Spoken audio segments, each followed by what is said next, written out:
देखो हम देख रहे हैं मेजर्स ऑफ डिस्पर्सन। अब डिस्पर्सन में हम देख रहे हैं मीन डेविएशन। और ये मीन डेविएशन क्या चीज़ है, हमको डेविएशन निकालना है। मान लो 10 mm की हम कोई चीज़ मेज़र कर रहे हैं और उसकी रीडिंग्स ली, तो रीडिंग्स ये जो नीचे लिखी हैं ये आई। हाँ, देखना है कि मतलब मीन वैल्यूज़ मतलब डेविएशन किस वैल्यू से, 10 mm की वैल्यू से किस वैल्यू से कितना डेविएट हो रहा है। तो इसका तरीका क्या है कि हम इसका डिफरेंस लें, इसका डिफरेंस लें, और हम डिफरेंस पॉजिटिव नेगेटिव नहीं ले सकते हैं। हमें केवल पॉजिटिव डिफरेंस लेना है, हमें केवल मॉड लेना है, क्योंकि नहीं तो वो डेविएशन आएगा ही नहीं, कैंसिल कर देगा अपने आप को है। तो हमको ये देखना है कि मीन वैल्यू से ओवरऑल कितना डेविएट किया है ऑन एन एवरेज। ठीक है, मतलब क्या है, मीन वैल्यू से ऑन एन एवरेज कितना डेविएट किया है। तो मैं क्या करूँगा, ये जो फार्मूला है सिग्मा एक्स आई ये ऑब्जर्वेशंस होते हैं, और किसी वैल्यू एम के अराउंड कितना ये डेविएट हो रहा है, x i minus m sigma i to n जाएगा और डिवाइडेड बाई एन करेंगे। ठीक है, this is mean deviation around value m. मुझे चाहिए मीन डेविएशन अराउंड वैल्यू 10। तो बस हम क्या करेंगे, सीधा सा माइनस कर देंगे। सीधा सा हमने क्या किया, 10 से ये सारी माइनस करे, 10 में से 9 घटाया 1 आया, 10 में से 9 घटाया 1 आया, फिर 0 0, फिर +1 2 0.5 ऐसे करके ये आ गया, और डिवाइडेड बाई 8। ये 8 टोटल नंबर्स हैं। ये तो हमारा हो गया क्या, मीन डेविएशन। ठीक है, ऑन एन एवरेज कितना डेविएट किया है मीन वैल्यू से, उसको हम मीन डेविएशन बोलते हैं। अब ये निकालना है mean deviation around the mean, mean deviation around the mean. और इसको निकालने के लिए क्या करेंगे, सबसे पहले तो हम इसका मीन कैलकुलेट करेंगे, इसका एवरेज कैलकुलेट करेंगे। मान लो एवरेज आया 10.5, मान लो एवरेज 10.5 आया। अब इस 10.5 को हर एक वैल्यू से घटाएंगे, तो यहाँ इसी तरीके से वैल्यू आएंगे, जैसे 1.5 plus 1.5 plus 0.5 plus 0.5 plus 0.5 plus 1.5 plus 0.5 ऐसे +1 ऐसे करके वैल्यूज़ आएंगी। इनको हम जोड़ देंगे, जोड़ के 8 से भाग कर देंगे, तो ये हमारा मीन डेविएशन अराउंड मीन आ जाएगा। बोलो हाँ। अब हम देख रहे हैं वेरिएंस और स्टैंडर्ड डेविएशन। वेरिएंस को हम सिग्मा स्क्वायर से डिनोट करते हैं और स्टैंडर्ड डेविएशन को सिग्मा से डिनोट करते हैं। बेसिकली ये इसका स्क्वायर है, ठीक है, और ये इसका अंडर रूट है। तो अब वेरिएंस क्या है, हमने मीन डेविएशन कैसे निकाला था। मीन डेविएशन ऐसे निकाला था, एक्स आई माइनस एम, और इसका मॉड ले लिया था, डिवाइड एन से कर दिया था। बोलो हाँ, सिग्मा ले लिया था इसका। लेकिन इसमें क्या है, इसमें जो वेरिएंस होता है ये मीन डेविएशन होता है अराउंड मीन। तो मीन डेविएशन अराउंड मीन कैसे निकालेंगे, एक्स आई माइनस एक्स बार, इसका सिग्मा ले लेंगे अपॉन एन कर देंगे। वहाँ मॉड होता था, लेकिन ये इसमें सिग्मा स्क्वायर है, तो इसमें क्या है, स्क्वायर लगा देंगे। बस यही वेरिएंस का फॉर्मूला है।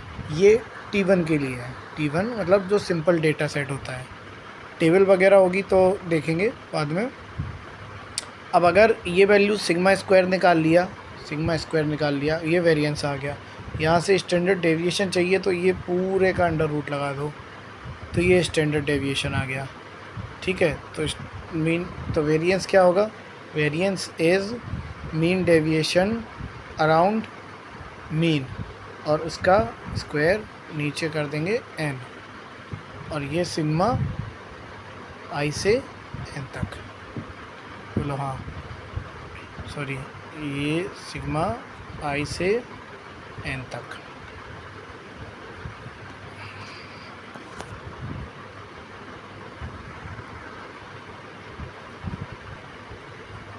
तो वेरिएंस का फॉर्मूला क्या आ गया, वेरिएंस का फॉर्मूला ये आ गया, sigma x i minus x बार का होल स्क्वायर अपॉन एन। अब यहाँ देखो, नॉर्मल डेटा सेट के लिए वेरिएंस निकाला था मैंने इस तरीके से, ठीक है। इस तरीके से नॉर्मल डेटा सेट के लिए वेरिएंस आया था। अब जब टेबल बनी होगी, टेबल में एक फ्रीक्वेंसी भी तो होती है। अब होगा क्या, हर चीज़ को फ्रीक्वेंसी से मल्टीप्लाई कर दो। मैंने इसको फ्रीक्वेंसी से मल्टीप्लाई कर दिया, x i minus x bar upon, और फ्रीक्वेंसी का सम ले लिया। ठीक है, यहाँ तो n था, सम ऑफ ऑब्जर्वेशन, यहाँ हम फ्रीक्वेंसी का सम ले लेंगे, बस इतना ही अंतर है, यहाँ स्क्वायर ले लेंगे। मतलब क्या है, मतलब ये है कि हम देखते हैं, चलो आगे देखते हैं कि ये एग्जांपल देखो, इसमें क्या है, ये है, और इसमें सबसे पहले हम मीन निकालेंगे। मीन हमारा कितना आएगा, 10 मान लेते हैं हम, तो -1 0 0 0 -1 और +2, तो ये मीन 10 ही आ गया। अब मीन 10 आ गया तो 10 में से इसे घटाएंगे, कितना आएगा, 1। ठीक है, अब हम तो पॉजिटिव वैल्यू ही लेंगे चाहे माइनस हो, लेकिन नहीं, पहले माइनस प्लस इसका कर लेते हैं। ये आएगा कितना, -1, ये 0 0 0, ये -1 और ये माइनस, नहीं, हम पॉजिटिव डिफरेंस ही लेंगे, और यहाँ 1 और यहाँ 1 और यहाँ 2, तो आ गया कितना, 4 आ गया। 4 का कर देंगे स्क्वायर, डिवाइड कर देंगे कितना, 4 तो 6 से, 16/6 करके हमारा आंसर आ जाएगा। देखते हैं वेरिएंस क्या है।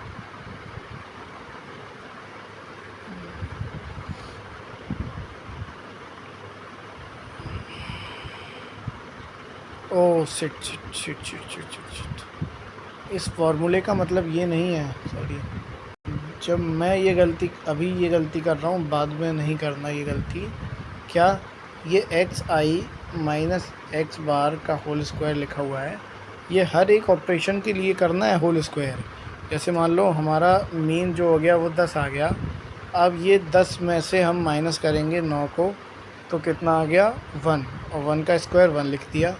फिर इसमें से माइनस करेंगे 0 0 0, इसका तो कुछ नहीं होता, फिर 1 का स्क्वायर 1 लिख दिया। फिर ये 2 आ गया डिफरेंस, 2 का स्क्वायर कितना लिखेंगे, 4, और डिवाइड करेंगे कितने से, कितने टर्म से, 6, n मतलब 6, तो ये 6/6, ये वेरिएंस कितना आ गया, 1 आ गया ये वेरिएंस। ठीक है, अब ये टेबल देखिए, इस टेबल में हमें वेरिएंस निकालना है, तो सबसे पहले तो इसका एवरेज निकालेंगे। एवरेज कैसे आएगा, 400 और 1000, 1400 और 1800, 14 और 18 कितना होता है, 28 और 4 3200 हो गया। फिर ये 1400, 3200 और 1400 कितना हो गया, 3200 और 1400 3800 के समथिंग आ गया। देखते हैं, 3200 और 1400, सॉरी 4600 अपॉन 80, तो हमारा ये एवरेज जो आ गया वो कितना आ गया, 57.5। अब नॉर्मल वेरिएंस में हम क्या करते थे, नॉर्मल वेरिएंस निकालते थे, हम क्या करते थे कि ये जो 57.5 आया, इसको इससे घटाते थे, कितना आया, 17.5, और इसका कर देते थे क्या, स्क्वायर। ठीक है, लेकिन यहाँ हम क्या करेंगे, इसका इससे घटाएंगे, पहले कितना आएगा, 17.5, ठीक है, और इसका करेंगे स्क्वायर, और साथ में इसमें हर एक टर्म में फ्रीक्वेंसी से भी मल्टीप्लाई करेंगे। और यहाँ नीचे जो है, अब एडिशन किसका करेंगे, ये फ्रीक्वेंसी का एडिशन करेंगे। हम क्या करेंगे, ये फ्रीक्वेंसी का सबसे कम्युलेटिव फ्रीक्वेंसी का एडिशन करेंगे। ठीक है, तो ये फार्मूला रखा, इस फार्मूले में क्या है, बस इसका अंतर है, हमने एक्स आई माइनस एक्स बार का होल स्क्वायर तो लिखा ही है, F I upon sigma F I भी ये हो गया है। ठीक है, आगे बढ़ते हैं, इसको हम ऐसे लिख देंगे, घटा घटा के सब लिख देंगे, और sigma F I 80, sigma F I जो है 80 यहाँ लिख देंगे। और सबसे पहले तो हम 1 0 तो काट ही सकते हैं, तो 1 0 काट दिया। 1 0 काटने के बाद 2.5 कॉमन ले लिया हमने, 2.5 कॉमन लेने के बाद ये कुछ इस तरीके से बन जाएगा। और यहाँ ये कैलकुलेशन थोड़ी बड़ी है, बट हम कैलकुलेशन कर लेंगे। तो ये हमारा वेरिएंस आ जाएगा। ठीक है, तो वेरिएंस क्या था इसका, फिर से देख लेते हैं। वेरिएंस क्या था, सबसे पहले तो हम एवरेज निकालेंगे, मीन निकालेंगे, और मीन से एक एक इसको घटाएंगे, 40 को, 50 को, 60 को। घटाने के बाद जो आएगा, जैसे 40 को घटाने के बाद 17.5 आया, इसको हम क्या करेंगे, स्क्वायर करेंगे और इसको मल्टीप्लाई करेंगे, किसका, फ्रीक्वेंसी से मल्टीप्लाई करेंगे, फिर सबका सम करेंगे और नीचे सिग्मा फ्रीक्वेंसी लगाएंगे। तो ये हमारा क्या आ जाएगा, वेरिएंस आ जाएगा।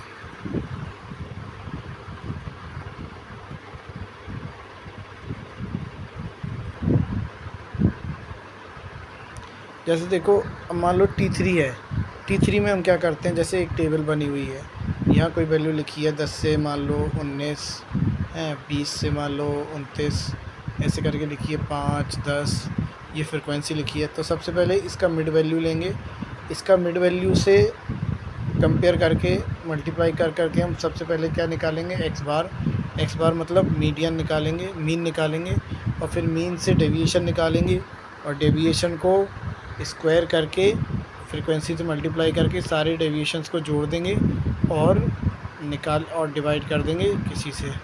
ठीक है, तो ये मेरा वेरिएंस आ जाएगा T3 के लिए। अब देखेंगे coefficient of dispersion. Coefficient of dispersion में सबसे पहले आता है coefficient of range. Coefficient of range निकालने के लिए क्या करेंगे, रेंज जो है, रेंज को ये minimum plus maximum values divide करेंगे। कोफिशिएंट ऑफ रेंज से मतलब क्या है, रेंज को मिनिमम प्लस मैक्सिमम वैल्यू से डिवाइड करेंगे। मतलब रेंज क्या होगी, x max minus x minimum, और इसको डिवाइड करेंगे x max plus x minimum से।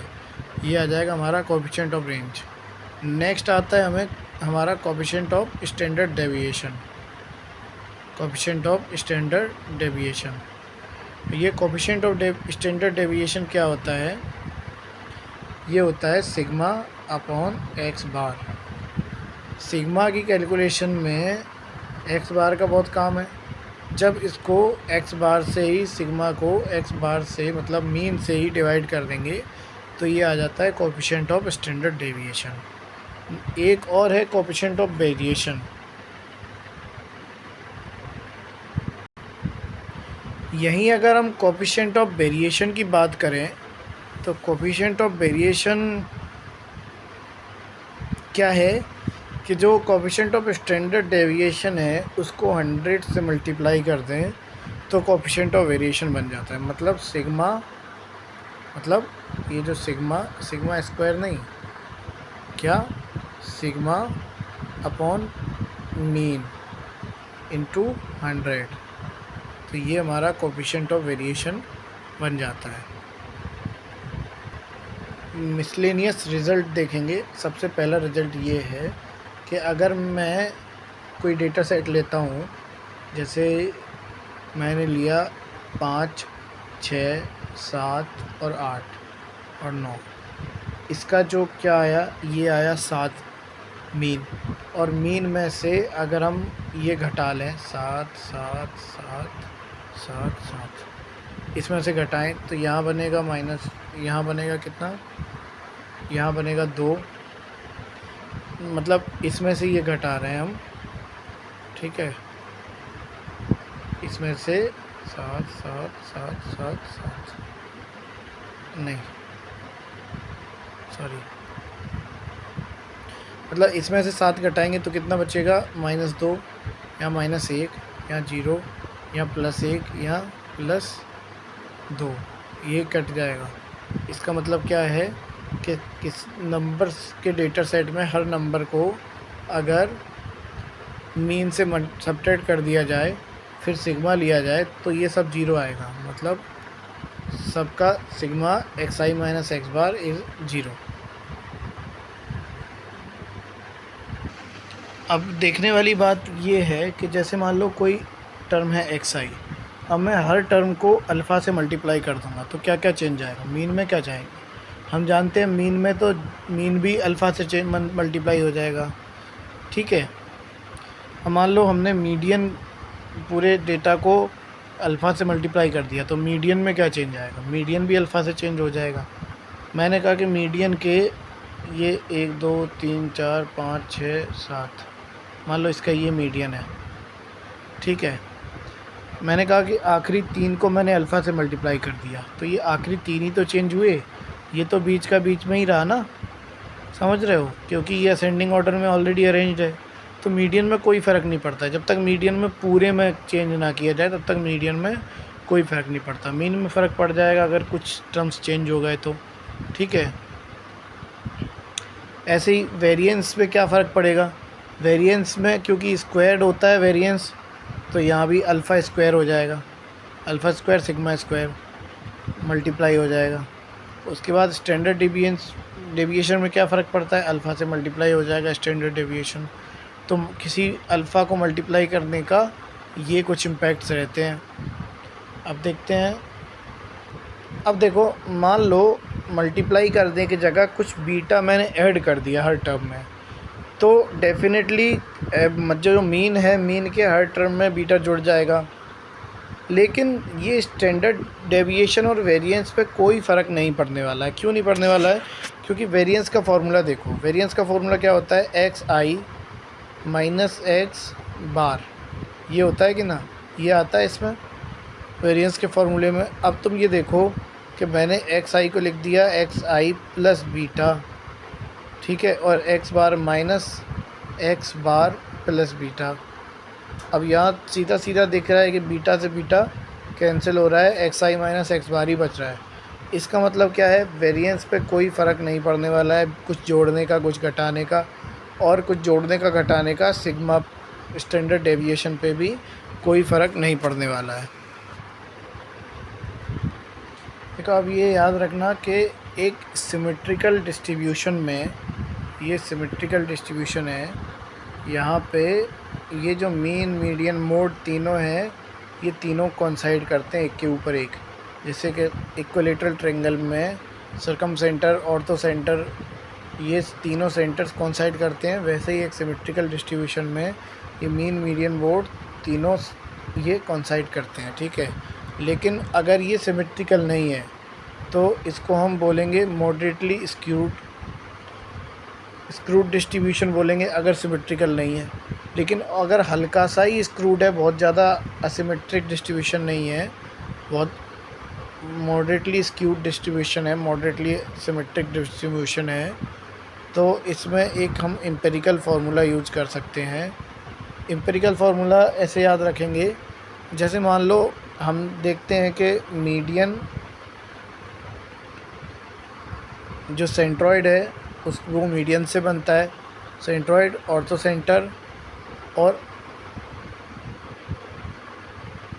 Circum centre, centroid, circum centre और ऑर्थो सेंटर, ये तीनों 2:1 में बनते हैं, ठीक है, 2:1 में। तो ये जो है वो मोड है मीडियन और मीन, मोड मीडियन मीन, ठीक है, मोड मीडियन मीन, तो 2:1 में होता है। इसकी जगह पे हम अब जैसे मोड माइनस मीन करेंगे तो ये आ जाएगा 3 मीडियन माइनस मीन, ये सब छोड़ दो, बट ये याद रखो कि mode is equal to 3 median minus 2 mean in a moderately skewed distribution. Mode is equal to 3 median minus 2 mean, mode is equal to 3 median minus 2 mean, ये याद रखना है। Mode is equal to 3 median, mode is equal to 3 median minus 2 mean. अब इसमें याद करने वाली चीज़ क्या है कि अगर मान लो हम डेविएशन निकालते हैं, डेविएशन कुछ इस तरीके से निकालते हैं, ठीक है, ये डेविएशन हो गया एक्स आई माइनस वाई, ये डेविएशन है अराउंड वाई, डेविएशन है अराउंड वाई, तो इसका स्क्वायर, तो हम यही कह रहे थे कि square of deviation around a value y will be minimum will be minimum if y is mean, मतलब x i minus x bar, अगर ये एक्स बार मीन है तो इसके around x i minus y का होल स्क्वायर ये minimum होगा sigma. ये क्या होगा, मिनिमम होगा अगर ये वाई जो है वो एक्स बार है, मतलब ये मीन है। ठीक है, मान लो हमारे पास कहीं दो डेटा सेट हैं n1 n2। n1 n2 का मीन है x1 और x2। अगर हम n1 n2 को जोड़ देते हैं तो मीन आएगा x बार, और इस x बार की वैल्यू कैसी होगी, अब मान लो ये मेरे पास दे रखा है तो हम सम निकालेंगे, n1 x1 इसका सम हो गया, n2 x2 इनका सम हो गया, और सम को n1 प्लस n2 टोटल से डिवाइड कर देंगे तो नया एवरेज आ जाएगा।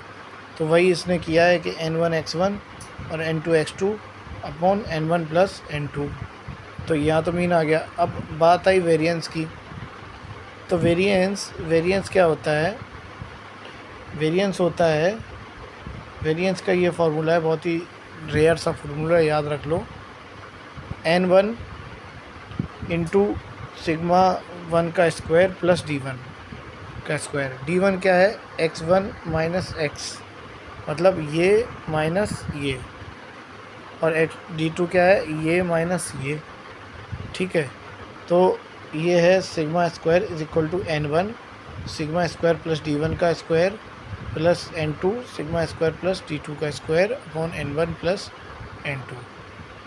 n1 sigma square plus d1 का square plus n2 sigma square plus d2 का square upon n1 plus n2, जहाँ d2 क्या है, d1 है x बार माइनस x, मीन 1 का मीन माइनस टोटल मीन, और d2 है 2 का मीन माइनस टोटल मीन।